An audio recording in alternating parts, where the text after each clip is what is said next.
જય સ્વામિનારાયણ. તારીખ 12/7/2025 અષાઢ વદ બીજ શનિવાર. સમર્થ સદગુરુ શ્રી ગોપાળાનંદ સ્વામીના કૃપાપાત્ર મેંગણી દરબાર માનસિંહજી જાડેજાના વંશજ અર્જુનસિંહજી જ્યારે યુવાન વયે ભાવનગર રાજ્યમાં પોલીસ ખાતાની સર્વિસમાં ઉચ્ચ અધિકારી હતા ત્યારે એમને સંગ દોષથી ધૂમ્રપાનનું વ્યસન વળગેલું. એક મોટા હરિભક્તના વંશજ તરીકે એમને આ અંગે ક્ષોભ અને શરમ રહ્યા કરતા, પણ વળગેલું વ્યસન છૂટતું નહોતું. મોટા સંતો પાસે દર્શને જવામાં ઘણી વખત સંકોચ રહેતો.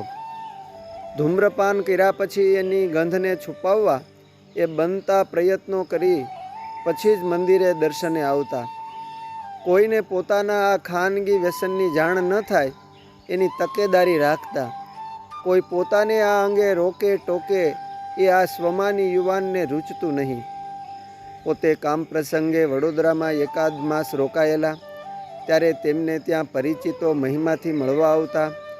એકવાર આવા પરિચિત કેટલાક હરિભક્તો મળવા આવ્યા ત્યારે અર્જુનસિંહજી તો સિગારેટ પી રહ્યા હતા.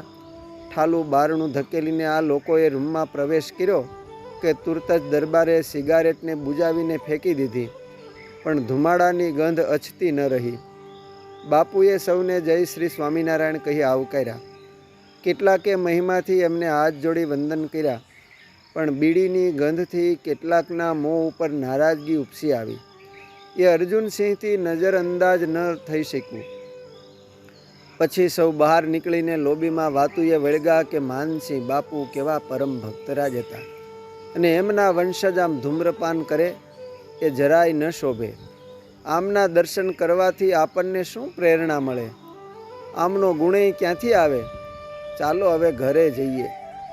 બહાર ઓસરીમાં થતી આ વાતનો સૂર અર્જુનસિંહજીએ સાંભળ્યો ત્યારે એમના અંતરમાં ખેદ થવા લાગ્યો કે મારા દાદા માનસિંહ બાપુ સત્સંગમાં આદરણીય, સંતોના કૃપા પાત્ર. એમણે ગોપાળાનંદ સ્વામીના યોગથી વ્યસન માત્ર છોડી આ દિવ્ય સત્સંગ સ્વીકાર્યો અને પવિત્રપણે જીવન જીવા. એમના પરિવારમાં હું આવો વ્યસની ક્યાંથી પાક્યો? મેં એમને કલંક લગાડ્યું. આહા, માનસિંહજીના વંશજ તરીકે હરિભક્તો મારા દર્શને આવે અને હું સિગારેટ ફૂંકું અને સ્વામિનારાયણનો મટી જાઉં, એ મને કેમ શોભે? સત્સંગને અને મારા કુળને કલંક લગાડે એવું આ વ્યસન મારે હરગી જ ન જોઈએ. આવા ઉમદા વિચારોથી એમનું શાસ્ત્ર શૌર્ય ઝળકળી ઉઠ્યું ને વ્યસન પ્રત્યે ભારોભાર તિરસ્કાર થઈ ગયો. એમણે તુરત જ સિગારેટના પાકીટનો ચૂરો કરી નાખ્યો ને પ્રભુ સમક્ષ મનોમન પ્રતિજ્ઞા લઈ લીધી કે હવે જો ધૂમ્રપાન કરું તો હું ક્ષત્રિયના પેટનો નહીં. આમ શુરાતન ચડવાથી વ્યસન છૂટી ગયું.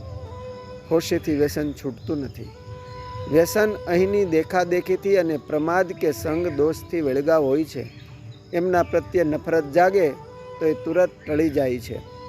આ પછી જાડેજા અર્જુનસિંહજીના જીવનમાં ભારે પરિવર્તન આવી ગયું અને માનસિંહજીના કુળ દીપક બની ગયા. સદગુરુ બાલ મુકુદાસ સ્વામીના કૃપાપાત્ર બની રહ્યા. સંતો સાથે એવા તો ઓતપ્રોત થઈ ગયા કે સંતો વગર એમને ક્યાંય ચેન પડતું નહીં. સંત સમાગમના એ વ્યસની બન્યા. જૂનાગઢ, રાજકોટ, જેતપુર વગેરે સ્થાનોમાં સંતોનો સમાગમમાં રહી કથા વાર્તા સાંભળવા જતા. ઘણીવાર પોતાને બંગલે સંતોને રોકતા. પોતાના ગરાસના ગામડાઓમાં સંતોને તેડી જઈને કથા વાર્તાને સત્સંગનો લાભ લેતા રહેતા. અસ્તુ. જય સ્વામિનારાયણ. સત્સંગ સાગરના મોતીમાંથી